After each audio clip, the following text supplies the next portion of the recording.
Starting. Okay, I think we're live. So this is Tran, and I'm from Circle of Gatekeepers, and I'm interviewing Bianca today. Bianca is an ET channeler, among many things. I'll let you introduce yourself. Hello, everybody. I'm Bianca, and nice to see you guys. And thank you, Tran, for this opportunity. Cool.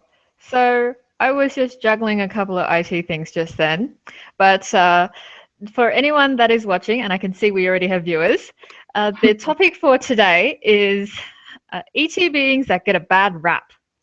So as we all know, within this ET kind of community, there's this love and light theme, and you get your angelics and you get your Pleiadians that seem kind of like this supermodel kind of look. And then there are the kind of non-pretty ones, the ones that don't make the cover of the magazines, the ones that might look a bit like an insect or a reptile or a spider or snake. So, yeah. So, and there is a bit of a prejudice within the community against these particular beings. And so I thought I would ask you about this, since you seem to be one of the few who has absolutely no galactic prejudice at all. Yeah, I'm very open to all of them. I mean, yeah, they have their ugly sides, but so do humans. It's all it's all part of our ascension. It's all part of who we are as individuals. So there's nothing really to dislike or hate about it or be disgusted by in a way. I mean, I used to be creeped out by the insectoids, but that's only because they felt weird. But I mean, you get used to it, and just the more you accept them, the more your own world accepts you. So that's what I've learned from it. That's why I tend to do my best to accept everybody and everything that I can.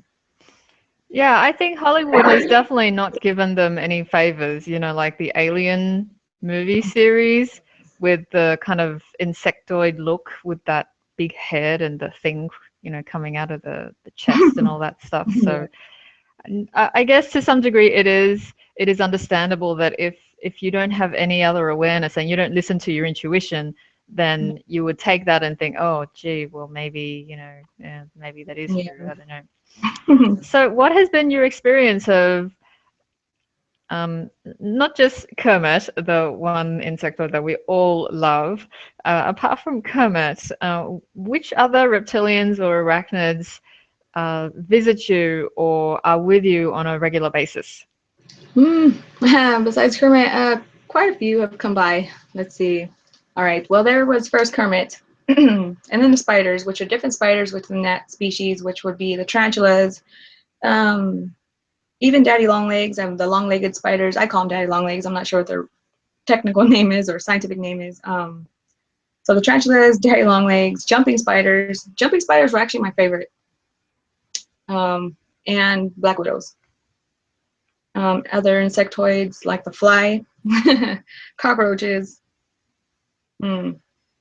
butterflies, dragonflies, and bees that I can remember now.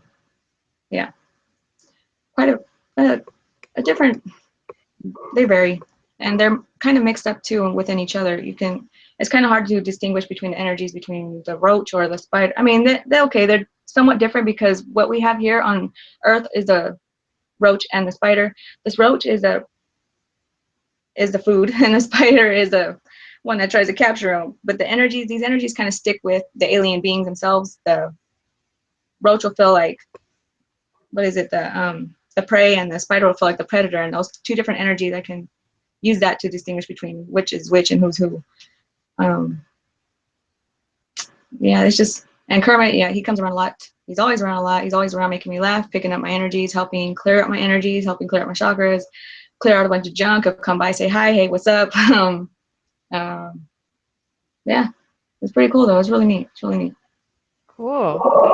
Okay, so just to notify anybody that is viewing this on YouTube, I'm not exactly sure, but I am unable to actually see any of the chat questions that are coming up. IT issues, as per usual with these things. So if you have a question for Bianca, if you could post them either as a message to me or on the Google Hangouts. There are several of them. Or if you're on Facebook, then you can just message me directly. I'll definitely see it. I can see them. I can see who's there. Oh, awesome. Yeah, I don't Yeah. know what's with mine, but I guess I'm simply not a match to this chat situation right now. Anyway, Oh. moving along. Um, So how do these ET beings introduce themselves to you? Like, I know how you've spoken about Kermit, but what about these bees and dragonflies? Mm. How do they introduce themselves to me? Yeah, like if they're coming to connect to you for the very first time, then how do they kind of introduce themselves? Mm. They do by, okay, well, the dragonflies, well, usually I'll see the being, well, I'll see the insect here in my reality, like the little bees or the little dragonflies flying around, or they'll be very much in conversations that I'm having with people during the day, or I'll see pictures of them on YouTube. Like it'll give me a slight idea of that they're around. Uh, and then later on during the day, I'll get this, I don't know, it's kind of like a, let's see. I can't say like a tingling or something, but it's like an energetic knock on my door. I say it's like they kind of come and kind of tap on my energy field and I feel it, and I could. And with the insectoids, I ask them to just kind of, I don't know, it's weird, kind of tap on my energy field, but with their hands, I could tell. I don't know, somehow I could tell it's an insectoid. It's weird. And then I'll go back thinking during the day, what insectoid have I been running into all day? Oh, okay, well I've been seeing the dragonfly a lot today. I've been seeing the bee a lot today, and I'll ask them that if that's what they are. I'll hear a yes in my head. It's usually my own voice, but I trust it. I go with it, and then later on after that, I'll get more messages from this being. I'll start hearing. It's it's actually kind of hard to explain. With the dragonflies, they I will see them in, okay, I can't see them physically with my eyes, but I can see them with my third eye. So I'm able to perceive their energies, and it transforms into an image in my mind. And this is how I see them. I don't see them physically in 3D. It's different. It's weird. It's kind of like my eyes projector, and I get this information. It projects an image in front of me. And the same with the bees. They did the same thing. Usually every insect, yeah, every being that I encounter, that's what happens. That's how they come and introduce themselves. Except with Kermit, he kind of tapped me on the shoulder and tapped me on the hand. His hand was cold. That was the only one that I've ever felt that I was actually in this reality, like 3D, physically palpable energy that I was able to feel on my hand. His hand was cold, and it felt hard. I don't know, like hard plastic or something. It just felt different. Like an insect hand, right? Yes, exactly, like an insect.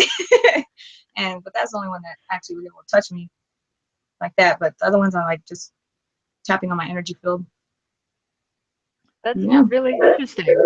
I am hearing a little bit of a sound through the speakers, and I hope it's not really interfering with what you're hearing through your speakers. But the question I had about what you just said is the majority of people, I'm sure, that are joining this, listening to this broadcast, are usually also open to these kind of communications, and they may not be where you are. They may be somewhere what we believe to be less sensitive to it.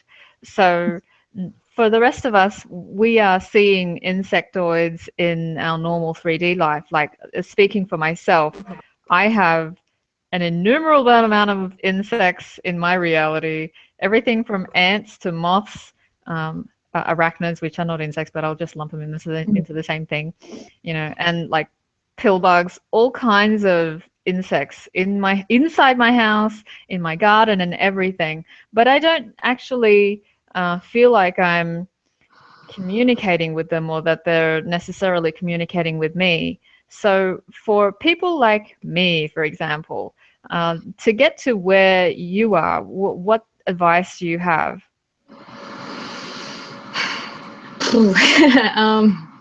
To communicate with the insectoids, Yeah. just to trust what you're feeling, trust what you're seeing, trust what you're hearing. If you feel, or like all of a sudden you get a thought, okay, there's this moth or this butterfly or something is connecting to me, or you get like just a thought of a being, you hear a voice and you see the being and it happens to be a butterfly. Like, okay, well, that's not possible, then well, don't shrug it off. It is possible. They are very much out there. Trust what you're feeling, trust what you're hearing. And if it feels good, it feels all right, you're not freaking out, and you're not scared of it, allow it to come in more, allow them to come into your energy, feel a little bit more. Just stay focused on them. And as long as it still feels positive and you're trusting in your heart that it's okay, proceed, and they'll come in more and come in more. It's just, it is different with everybody though. Sometimes they're kind of rude and just come barging in, depending on what your life contract is. With me, they kind of work their way in little by little by little, introducing themselves very smoothly, so they don't freak me out too much. For people who want to connect with them, just think about them. Just think about the insectoid that you want to connect to. No matter what kind of bug it is, they are very much in tune and they're very much listening. So once you think about them, they'll feel that vibration. Think about them for a few minutes, whatever time you feel, and a positive connection. Think of a positive connection. Be sure you put that out there. That's your intention. You're not trying to connect with anything negative, or else anybody could come in. Make sure you have your choice and your decision made clear before you start connecting with anything. That's the main thing. And to not be afraid. I mean, if you're afraid and you are trying it, that's good, but still make sure that you're making a positive connection. You put positive intention out. And one thing I do that I say about the insectoids and any being actually, well, insectoids, reptilians, and I don't want to add to the bad rap about them, but they do tend to deceive somewhat a little bit. It's just, it's nothing bad though. It's actually for our growth and actually to help us with our soul growth, to help us learn how to discern between energies and what's good for us and what's bad, and what we want and what we don't want. It's not really a negative thing that comes from them trying to deceive us. Yeah, just think about the being that you want to connect to. Trust yourself, trust what you're hearing, and flow with it. You'll know what to do next because your body will tell you, your heart will tell you, and it's different from everybody though. It takes a minute and it could be immediately. Cool. It's different. Yeah, because I will have spent a lot of time thinking about bees. I named my cat Bumblebee, so that's like a lot of time spent on thinking about bees already. Yeah, we're very much connected to the bumblebees. Yeah. Okay, so how open are you about your gifts? Like, for example, your family, do they know about everything that you're able to do? Yeah, a couple of them. Well, my mom's aware of it. My kids are very aware of it. I have a couple cousins who are aware of it, but actually, quite a few family members are aware of what I do, but they haven't actually seen me do it. Haven't actually asked me anything about it. They're a little bit weirded out by it. And one cousin wanted to send me to church and get me baptized, but it was just fear. They still accept me. Even my very Christian family members, they accepted me, and they're just kind of weirded out by it, but don't really come too close. Yeah, I don't talk to anybody about it. Yeah, because from what I know of you, and I'm sure from what I don't know of you, I couldn't imagine anybody not accepting you for who you are. You have such a sweetness and transparency and joy about you that Thank you. I find really delightful. And yeah, I don't know. I think some people in the community feel a little bit of protectiveness about it as well. But Yeah. how can they treat our Bianca like that? Okay, anyway. Thank you very much. I appreciate it. So tell me about your reptilian connections. I have many connections to the reptilians. Right now I'm working with the draconians and calming down their empire, helping them kind of work out their issues between one another civilly, as civil as can be.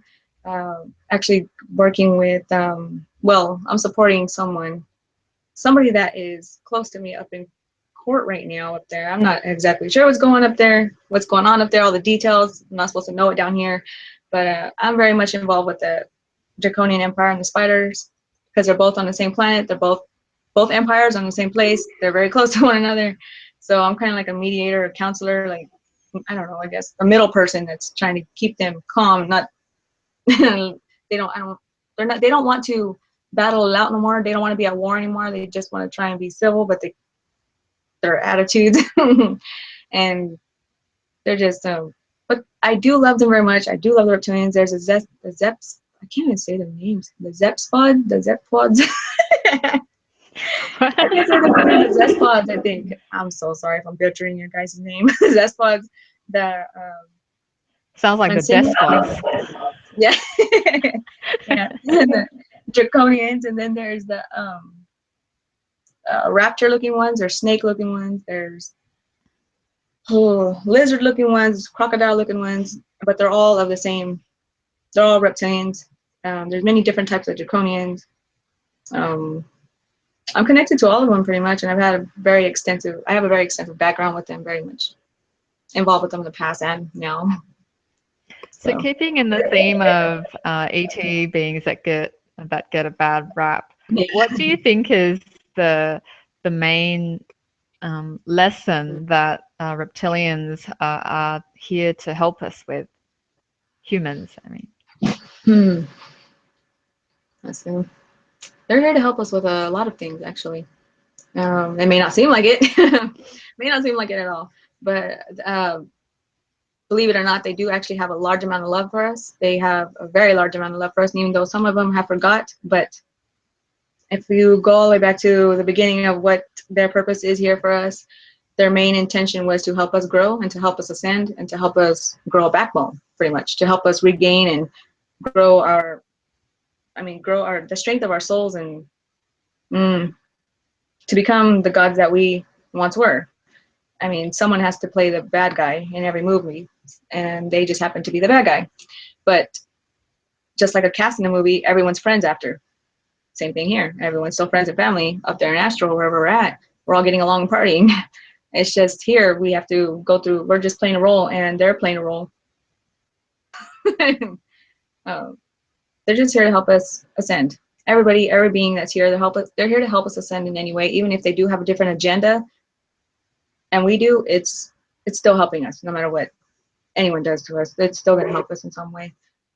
And their intention is to help us grow backbone, be stronger, be more in our own power, help us to not let anyone or anything walk over us, help us to realize our own inner strength, because it's what we have, and they want us to remember that. And when we do, and when we do that, when we do start choosing for ourselves, when we do start discerning for ourselves, thinking for ourselves, they will give you the respect that you want from them. You don't have to be scared of them or nothing. Nobody has to be scared of them, actually. I honestly do understand if you are. It's totally understandable. They are really creepy looking. There's a lot of them are very scary, grotesque. But they do love us. A lot of them do love us, and a lot of them are actually positive. A lot of them that are here are positive. Yes, there's the side where they're not so positive, but it depends on what you're focusing on, what your reality is. If you're choosing the more positive reality, you're going to have a positive outcome with positive beings. If you're choosing a more negative one, that's what you're going to have. If you're in the middle, you're wishy-washy, well, you're going to be wishy-washy and have both, depending on what side your energy is leaning on. So that could be argued by a few people, but I'm seeing more of the positive, the white draconians, even the ones that were bad or so-called bad or turning positive. I see mostly positive everything.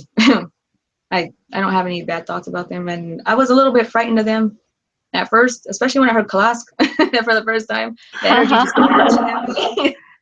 But I was just so intrigued. I was like, whoa, what's that power? Like, what's that strength that you guys have?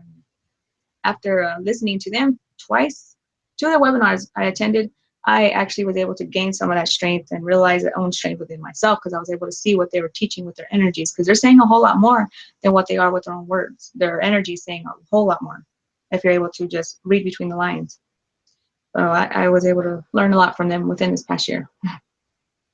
That's really cool. I find it really interesting I don't know if you can hear that, but there's a little bit of like interference in the thing, so sometimes it distracts me.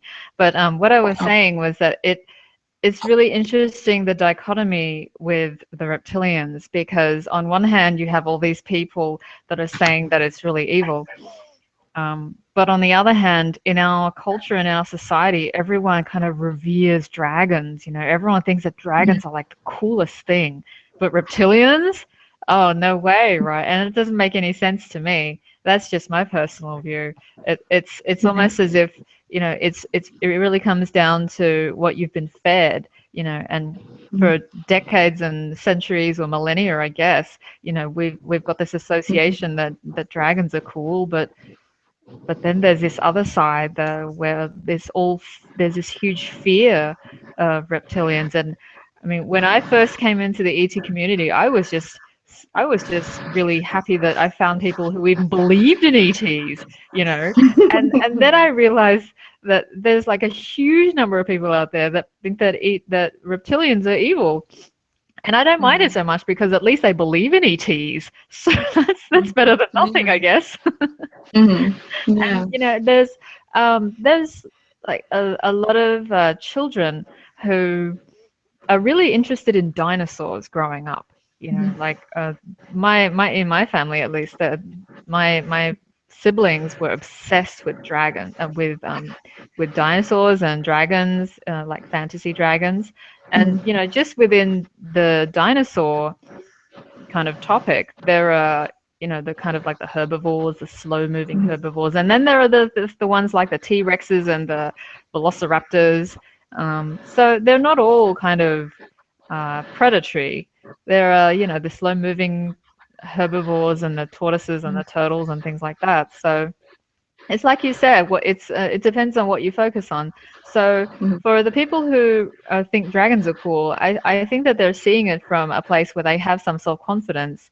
Whereas when you come to reptilians and only consider the bad side of it, I think it's coming from a sense of powerlessness, which I find to be one of the most dangerous things. A sense of powerlessness is very dangerous. So I'm very glad that the reptilians are here to help us with that. Yeah, I agree completely. And the dragons as well. The dragons will help you bring out that inner dragon. Help you bring out your own strength and your own boss, your own isness, your own strength, yes, your own leader, and help you lead yourself, help you be strong for yourself. In that way, when you do that, you won't need anybody else to do that for you. You won't need to be leaning on anyone or depend on anyone or have to look for anybody to be that rock for you. You could be your own rock. What is the relationship between reptilians and arachnids? Sketchy, but it's improving. They've had a bad past, of course. Everybody has with the reptilians, but right now they're on the same planet, they're on the same place, and both empires were duking it out before, but now they're doing their best to become more civil races, more civil empires, more calm down, not so evil toward one another, not so malevolent, not so like just not trying to be at war no more. But their relationship is improving. I don't focus so much on the past anymore, and even though a lot of them bring it up, they just we all love history. Yes, yeah, and that's the thing. That's the thing. We're all addicted to history, and history is history. I mean, it's done and over with. Yes, it has helped us to get us to where we're at, but it doesn't have to dictate our futures. Yes, okay, for the past I don't know how many centuries and whatever. It's actually we see our history in our future, and we see our history in our future because we end up thinking about the future. We always think about the past. We're always putting it in the future. We're always putting our worries from the past in the future, and we just repeat the same cycle over and over again. If we want to get out of the history, we want to get out of the past, get out of what the old was. We need to start looking forward with a clear mind, a positive mind, without the past junk in our minds and our souls, and move forward that way, and let the new come in, and let the unknown come in, so we can start new history. Then with the draconians and the spiders, they're, right now, I never actually even thought about this, so what I'm saying right now is new to me. With the draconians, like a lot of them will have scars on their bodies because a lot of them are really old. They'll have scars on their shoulders and whatnot from war, and they're like, oh, this, like they'll see themselves and they'll feel that energy and they'll go back to their past, and then they start fighting with the spiders again. And it's just yeah, but they're getting over it. They're starting to understand more, and a lot of them are hard-headed, but it's working. It's working slowly. Efficiently, yes. It is, in my opinion. It's bettering themselves. Mm. I'm Okay. sure that's. So coming up to 2017, what are your resolutions for next year? Tea. To be more in the now. That's my resolution. To be more in the now, more focused on myself. But and to get myself out there more. And to interact with more beings, actually. I want to interact with more of whoever's out there, because I know there's a lot of beings that are becoming our way, going to be coming our way in 2017. More new beings. So that's going to be Ooh, really interesting. that's interesting. Yeah. So what kind of beings would you be? I mean, is there a particular kind of being that you have not spoken to, connected to, that you'd be really interested to connect to? The ones I haven't met. All the ones I haven't met, the ones that are unknown, the ones that are weird and funky looking, the ones that are just unbelievable. I want to connect to any of them that will connect to me, that I'm on, energetic level to connect to anyways. Frequency. Yeah, It I'm open. seems like there are, ET beings for every animal that exists. So I'd be interested in, Yeah. talking to, for example, kangaroo ET beings or koala Oh, ET yeah. beings, raccoons, opossums. Squirrels. Yeah, squirrel ET beings. Can you imagine how hyperactive you would become channeling that one? You'd Oh, just be man, like that's fun. climbing the walls, just bouncing up and down. That one would be fun. Yeah. That one I would have to try sometime. I've been told that I have connections to snail ET beings. That was actually one of the first races that I was told, that I have connections to, and I thought to myself, "Oh God, talk about ET beings that get a bad rap. I mean, who wants to connect to like snails? For real. God, jeez." Yeah. Anyways, To slugs, huh? yeah, snails and slugs. Oh. Okay. Yeah, well, better than nothing, I suppose. Here we go. Yeah. Yeah, we're all connected to things that are not so pleasant, but that's where it goes. I Yeah. haven't heard about anybody being connected to snails, so that's new to me. But I I know it's know, and possible, it of wasn't course. even as if they were small either. They're like apparently 6 foot tall and stuff, which is even more cringeworthy. It's like, what the hell? Oh, there's like a snail ambassador and 2 bodyguards. I'm like, okay. They have their shells and everything. What? They're all slimy too, like that. Yeah. Apparently they've evolved beyond the point of Yeah. being a shell, but there's still like some kind of weird, like hard exterior on their back or something. And I'm like, okay, thanks for the information, but what about the squirrel ones? What about like the Yeah. cat ones and the canine ones? Can't I connect to those? Yeah, the bunnies or something Yeah, else. snails. Yeah, Oh. anyway, so that was Mm-hmm. a bit of that. So I was wondering if you could answer some questions. I have a question from Firstborn. I wasn't sure if he could join because of the late time for him, but he has a question for you. It's been said I have reptilians around me. How do those reptilians handle what some humans think of them? Smiley face. They handle it by not giving a rat's ass. Yeah. um, anything that is pretty much a human issue or human problem or human opinion, it doesn't bother the aliens whatsoever. Nope. Whether we Yeah, like them it or sounds like we they're love too them. badass to care. Yeah, and that goes for any alien. Actually, the Arcturians, Pleiadians, they're way past all this judgment nonsense. I mean, they judge amongst themselves too, but I mean, what we think about them, it's no matter to any of them. Our human issues are not their problem. They don't care. Okay. Yeah. Yeah. I guess it makes sense. Mm. Yeah, because I mean, if they focused on our problems with us, then our problems would just be more solidified into that. I mean, into a reality, and we don't want that. Yeah. So, Okay. So Hmm. the irony of the situation is that even though I started this hangout, I am actually unable to see any of the questions, but Hmm. you're able to. Yeah, I can So see. why don't you give a shout out to our viewers, Yes. and that way I'll know who's on. Yes. Hello, everybody. Hello, hello. And I see who came by. I see Brandon. I see Firstborn, Jody, and Gratham, the tree. And yeah, that's who I see. And as for questions, I don't think I see any questions. Just chatter. Yeah.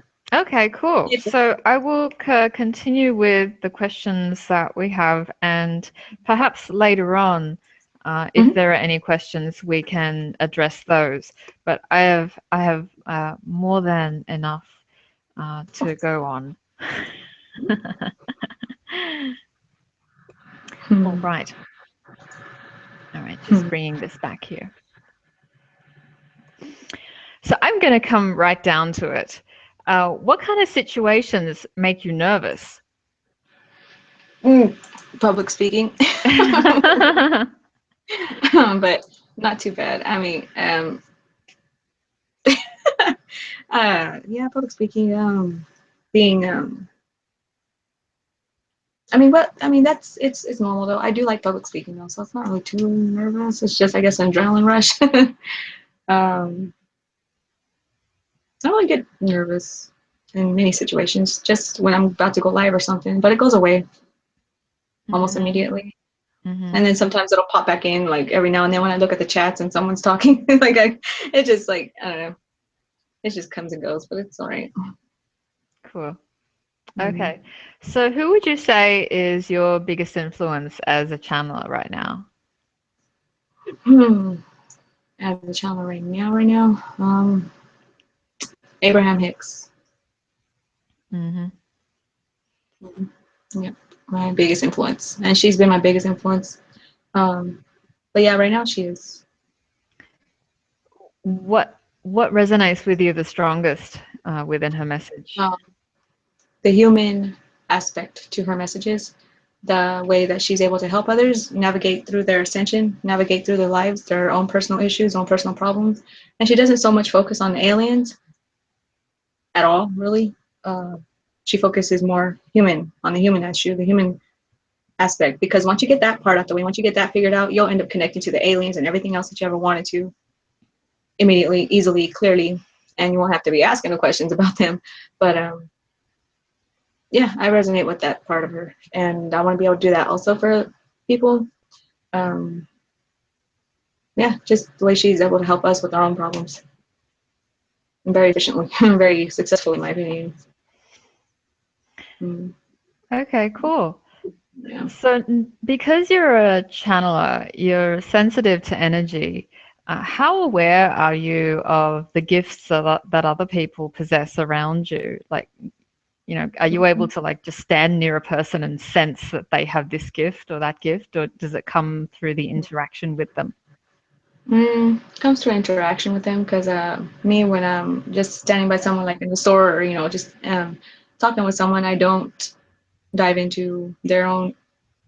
I don't dive into their energies. I'm not nosy.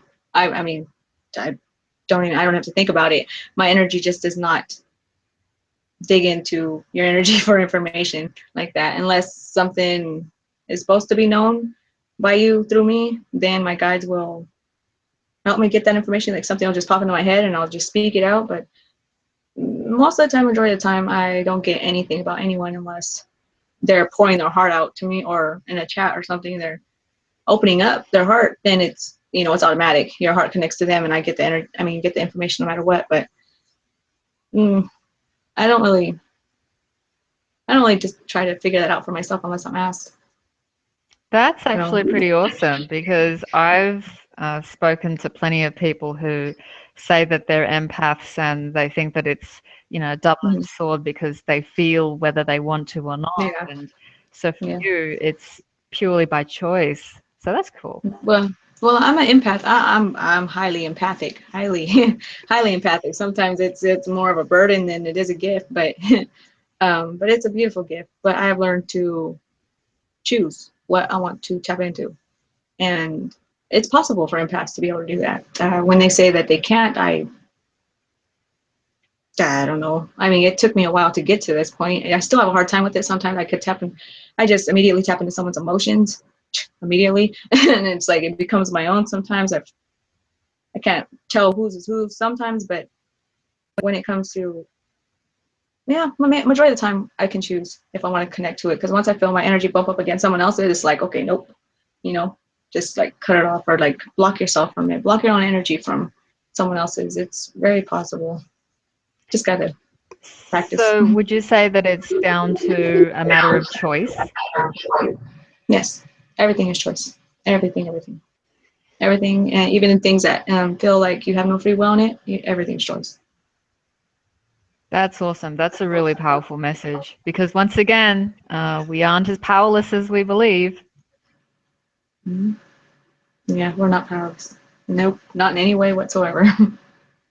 That I can't stress enough. I mean, I still have a hard time believing that myself a lot, but it right now, as I'm speaking on it, it's something I feel I can't stress enough. We are the most powerful beings that we've ever known, even though to us it doesn't seem like it. A lot of us to each other look like idiots, but we're not. We're actually very powerful. Our energies can manifest anything that we wish, and if we do it right,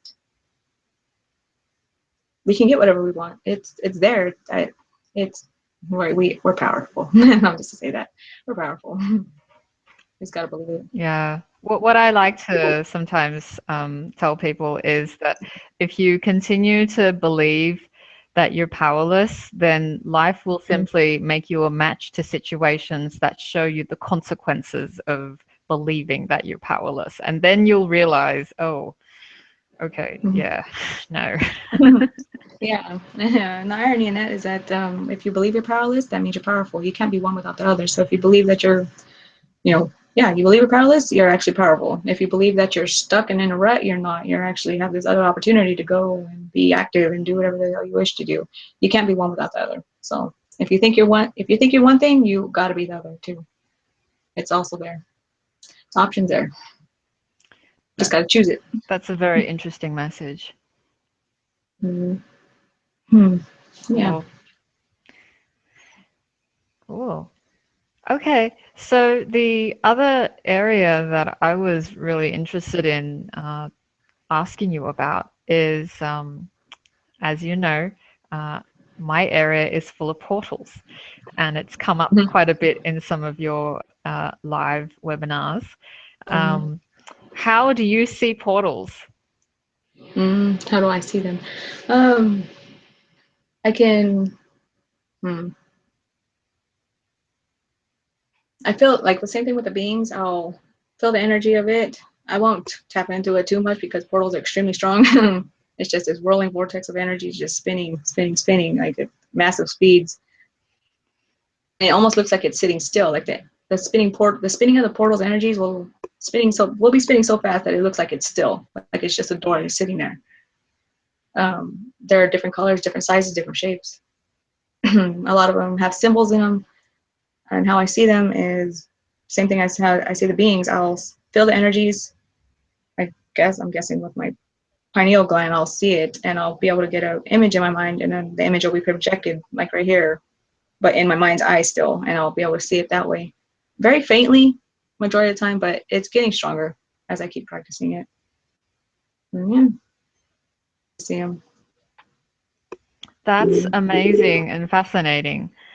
It's ironic, to be a so-called gatekeeper and to not have any knowledge of this in my waking consciousness. But anyway, so let's say you were to see a photograph of a location that had a portal. What would you see in that photo?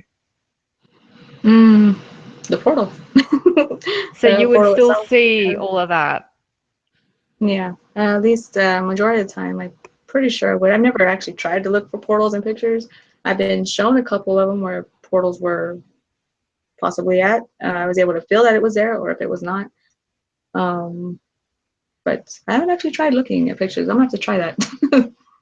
Look up pictures on Google or something so I can see them. Interesting idea. Cool. Um, just so you know, I finally was able to see the chat portion. So in case anybody had questions, I will be able to see them from now on. So um, in that case, if I were to walk around my property, which has many portals, as you know, through the live feed, would you see them kind of like as part of the land there, or would you see it as, in your third eye? Huh. I don't know. I've never tried that. That's really interesting. I don't know. I could say, I could assume, but I don't want to assume. Yeah. Yeah. So if you could see portals and stuff like that, what about if you were to focus on a person and if you looked in the third eye or any of their chakras, would you see a portal there? Well, I've seen portals on a few individuals. Not portals, but vortexes, like above the crown chakra. There's one individual I could see over his head. He'll have, well, two actually, two people. I've seen vortexes over their heads, and it'll be like the spinning, like it'll be a triangle, and it'll be just spinning energy over, like a spinning shadow or smoke above them. Who was Um, that? uh, well, um, Hanya Peter and Hezekiah, and they both have that vortex that's over their heads, and that's just really interesting. I don't see it too much on them, not all the time, but when they're channeling, I can see that the vortex over their head. It's really cool, actually. I mean, I can see it with my third eye. I'm not sure if I'm seeing it in the physical. I can't tell yet, but it's really like really faint, like a shadow over their heads almost. Yeah, because the information is coming down through the crown chakra, and yeah. Mm. So what do you see happening around Esther Hicks? Mr. Hicks. She leaves auras whenever she walks on the stage. Like you can see her bodily aura. Her when she's standing like right here, she'll stay here, and then she'll walk over here. Her aura will stay right here. Like her energy will stay, and it'll kind of trail with her. And when she moves over here, she'll be standing here. She'll come back this way. Her energy's here, and it kind of trails with her. And like she just has this beautiful radiating rainbow energy. It's just magnificently wonderful and bright and so welcoming, so loving, and full of knowledge, full of wisdom. Not knowledge, but wisdom and truth. And human, like the human part of her that is this spiritual energy that I see is wonderful to me. It's what I wish to achieve one day or hopefully soon and be a teacher like that. It's just, yeah, I see her aura. She has a big aura, different colors, just all the time. It's wonderful. Wow, that's awesome. I would love to walk through life like that. It sounds like just a trip, just like a Yeah. life trip. Yeah. Yeah. Who needs the good stuff when you can be Bianca? Gee. Yeah, I could see a lot of things actually. Walking around town and stuff. If I'm in a good mood and I'm staying light and I'm not thinking about the crap during the day or whatever, I'm just singing in the car and going about my day. It's a sunny day or even raining. I could see the energies of people kind of like floating off them, just very, very faintly, very faintly. I'm just like, okay, I'm already used to that. So I was just like, okay. But I swear I've seen a dragon on top of the gas station. I've seen I've seen like little fairies flying everywhere, sprites and pixies, and even people who are passed on, like the spirits of people. And yeah, that dragon on the gas station was extremely interesting. Though. That was interesting. How That kind How of big was scared it? me. But I mean, a normal gas station, like the top of it, he's kind of. Oh, I wonder if I could draw it. But his claws are kind of hanging over to one side, and his tail is going toward the back, and it's kind of hanging off the edge, kind of swinging. So he's pretty big. He was pretty big. He was like he had red, yellow. He had spikes here. He had spikes that go kind of down his mouth. Right here, kind of spikes go back here, bigger spikes, and then spikes down his back. And he had his 4 legs, and then the tail, his spikes going down his tail. And his tail had like the blue ends to it, yellow, goldish, like a tint to it. His eyes were, I don't even know what color his eyes were. I don't remember the rest of them, but that was really Red interesting. or It was really, yellow? really interesting. Yeah. No, actually, his eyes were a different color. I don't know what color they were.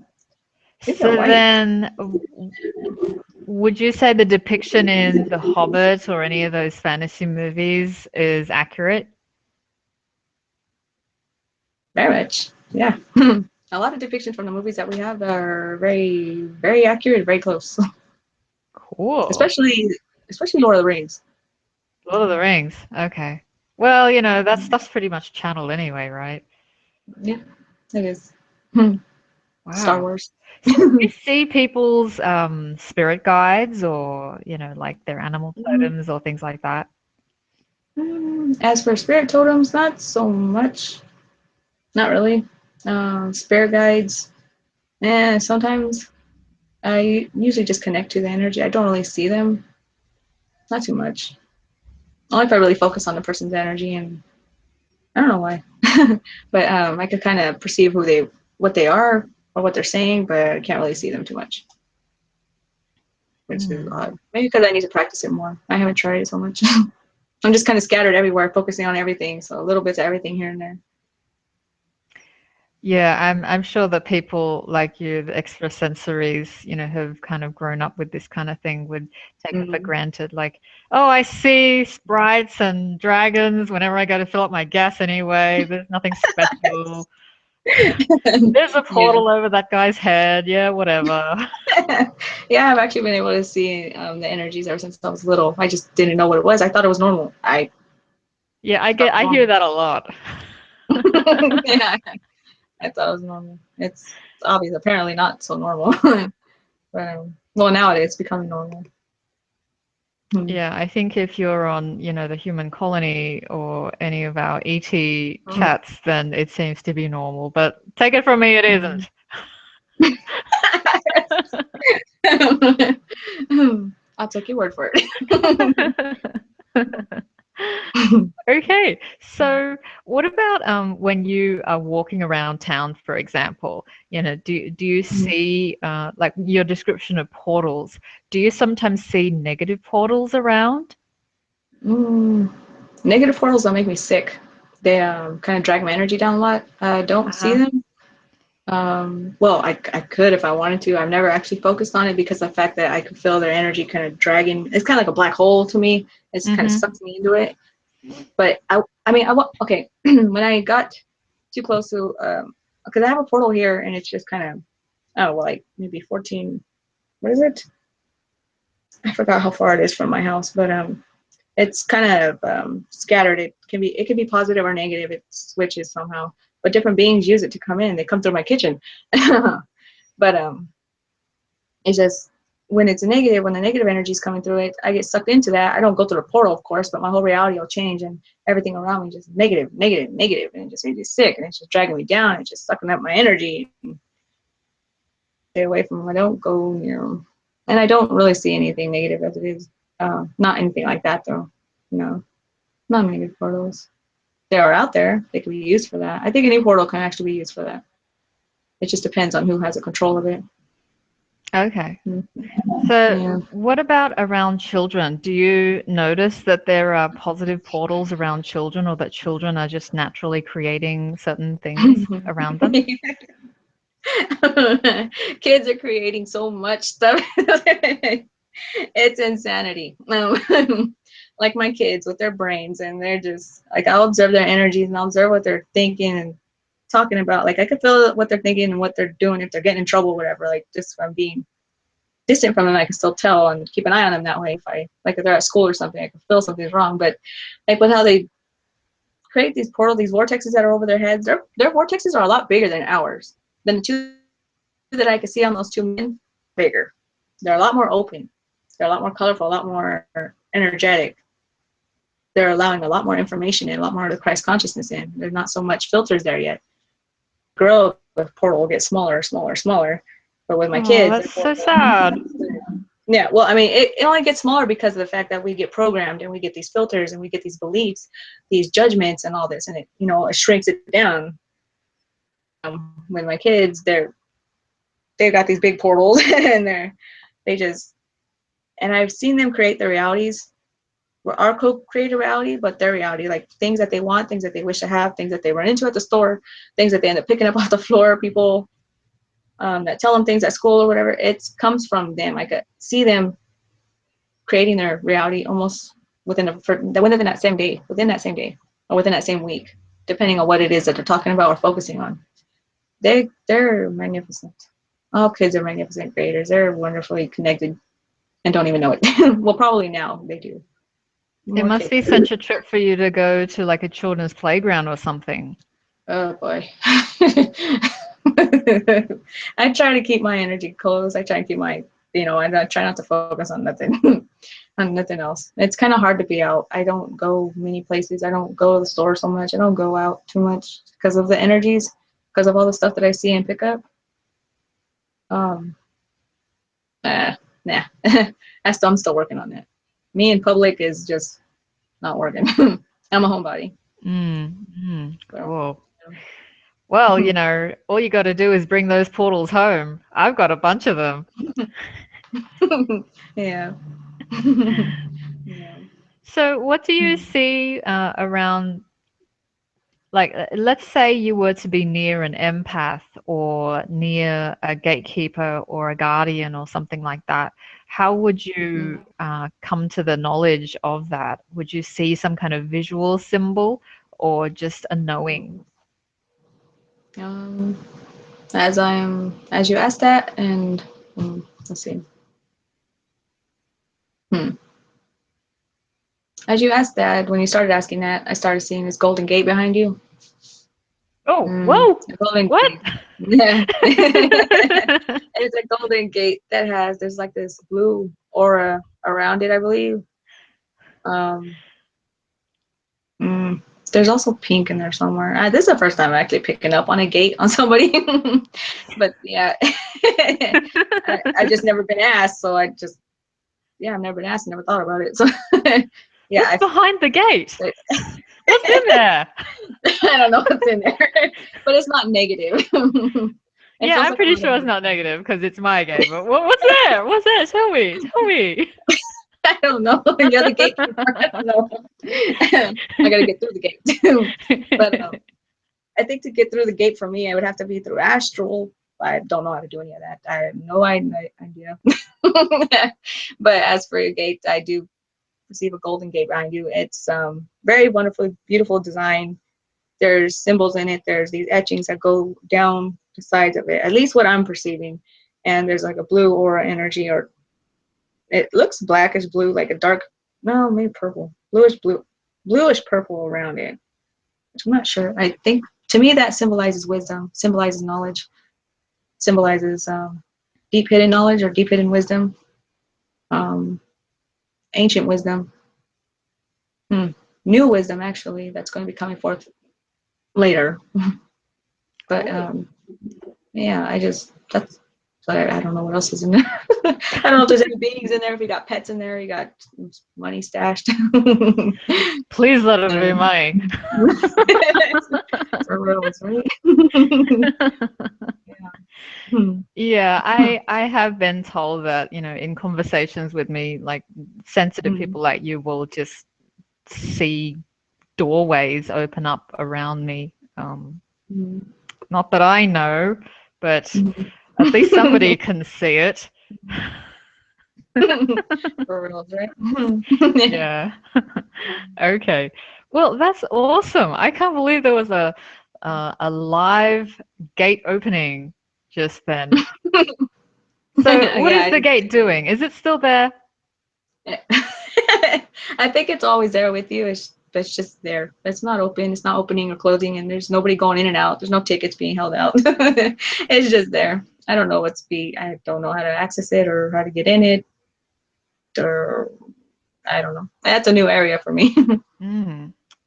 Yeah. But I believe you access it in astral. I believe you're able to access it in astral. You have clearance to it, of course, and not many are allowed in there. I just believe it's just you and your guides. Oh, my own personal portal. Yeah, your own personal gateway. If only I remembered. Okay.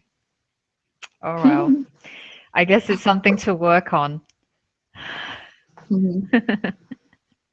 And you're very much connected to the flowers, of course. The flowers just kind of chimed into my head. You know those flowers from Alice in Wonderland? Have you seen that Disney movie? The ones that kind of walk and sing Um, no, I don't. flowers. I've only seen the ones from the latest one, you know, the live action one with Johnny Depp. Mhm. Oh, I don't know. But if there's talking flowers, that's what I'm speaking on. So are they these flowers? hmm Yeah, except they're golden. What are they saying to you? I've never talked to flowers before, I don't think. um, they go with that golden gate. They go with the golden gate that's behind you. They're part of that gate. Oh, okay. Mm. Flowers like blooming, like a blossoming of energy, the blossoming, a new beginning. Um, hmm. New beginning, blossoming, heart chakras. I'm just getting bits and pieces and see what comes out of it. um, the pollen. What's the middle of the flower called? Is that just the pollen? Just a Yeah, the stamens, yeah, the pollen is the powdery part. yeah. Mm. hmm And they're just happy. I just see them like bouncing around, not bouncing around, but they're just kind of like moving around like their petals are going in and out. I don't know. I think they're just happy that they're acknowledged. Oh, cool. Yeah, well, it would be nice to be acknowledged if you exist and nobody can see you. That would be pretty frustrating. Well, they're on a higher dimension, so I guess it doesn't bother them, but it is nice. Mm. They love the fact that they get acknowledged, and they love the fact that you take care of your gardens and take care of your flowers, and that you love nature, and that you're very connected with the elementals, and um, very appreciative of your energies that you share with them. Oh, thank you. Yes, I Mm. do highly appreciate nature because I think that they're going to be our saving grace with the way that humans treat, you know, the earth. I think the plant energy is really the only thing keeping us, you know, kind of together. Yeah, yeah. And so yeah, it's a lot.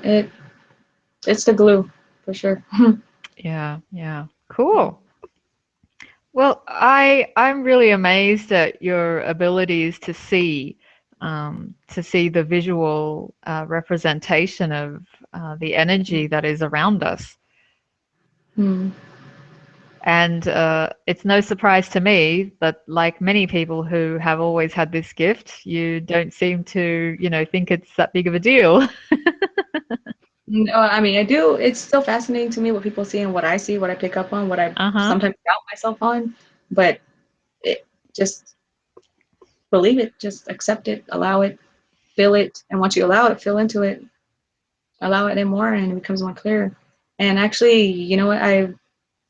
Had trouble. I've had a lot of trouble doubting myself. I had a lot of trouble believing in myself, believing in what I'm seeing, believing in what I'm feeling, believing in what I'm talking about. It seems unbelievable to me at times. And just yesterday, I was still doubting myself completely a lot about whatever it is I'm seeing.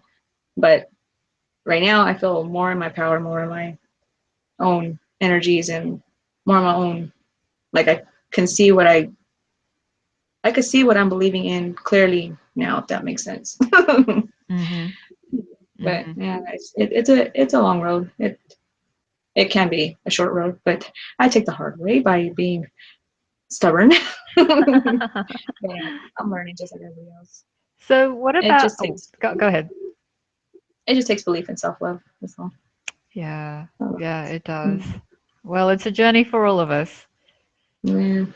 So, do you have any animal companions? Not right now, no. I used to before a Do lot. you see much portal or vortex activity around animals? Hmm.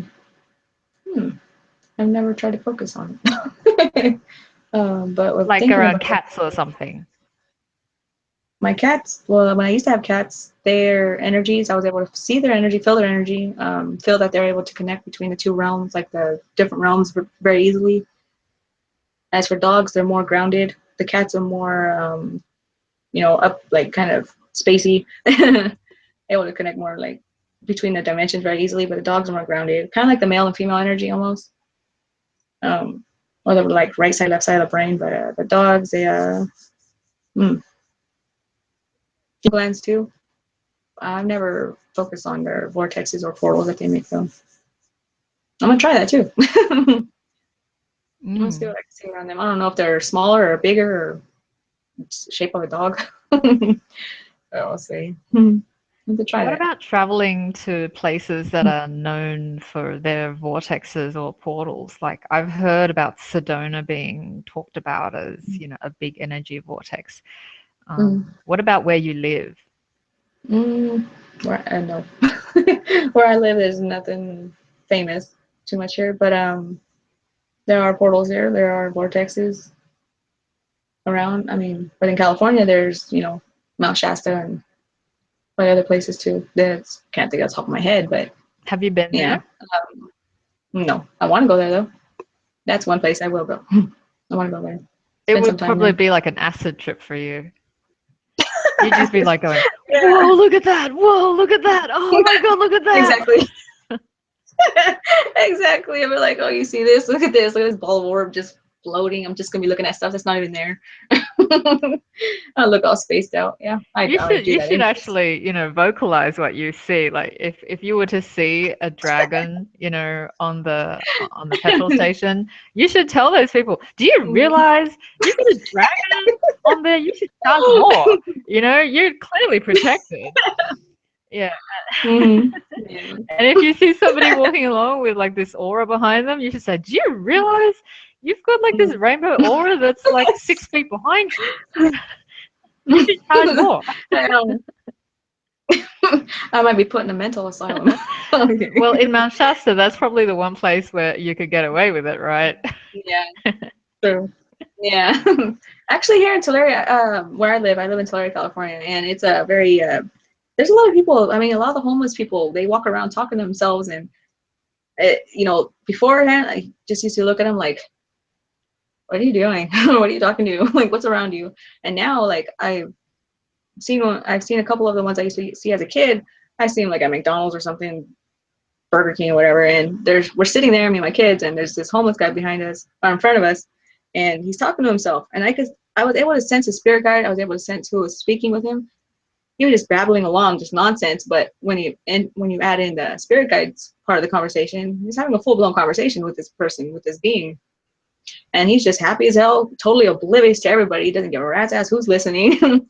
He's just messing with his fries and his ketchup and talking to that being, just like throwing fries everywhere. He's just totally oblivious to everybody else's reality, whatever else is saying. He's making my kids laugh. Like, it was very interesting to actually see that, to actually feel that. It's very cool. So, I mean, just the people who, even the homeless, I mean, anybody, even the ones that, especially the ones in the mental asylum, they're very aware, very aware.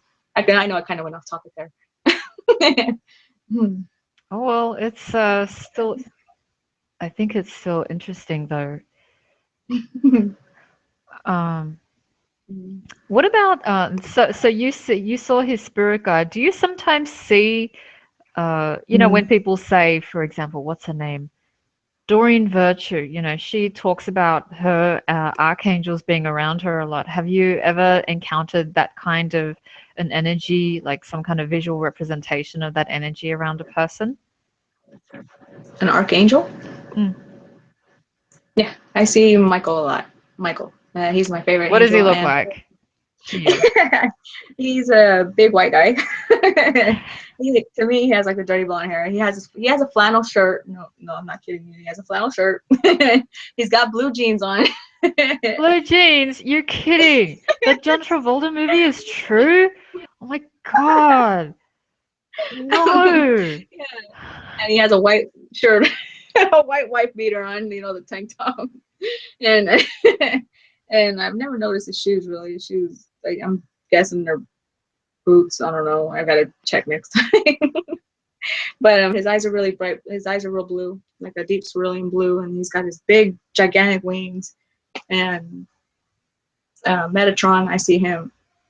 I see him. I don't know what I see him as. I just see him as a big old light being. I don't see his physical Earth human form. Michael likes human. I mean, Michael likes the human aspect of our human bodies. Like that's why he portrays himself as this, to at least to me, anyways. And there's also his apprentice. I guess it's called. He calls him an apprentice. There's a smaller guy. I'm guessing he's probably maybe a teenager or something, but he's learning from Michael, and he's also sort of dressed like that too. My God, So Michael has an apprentice.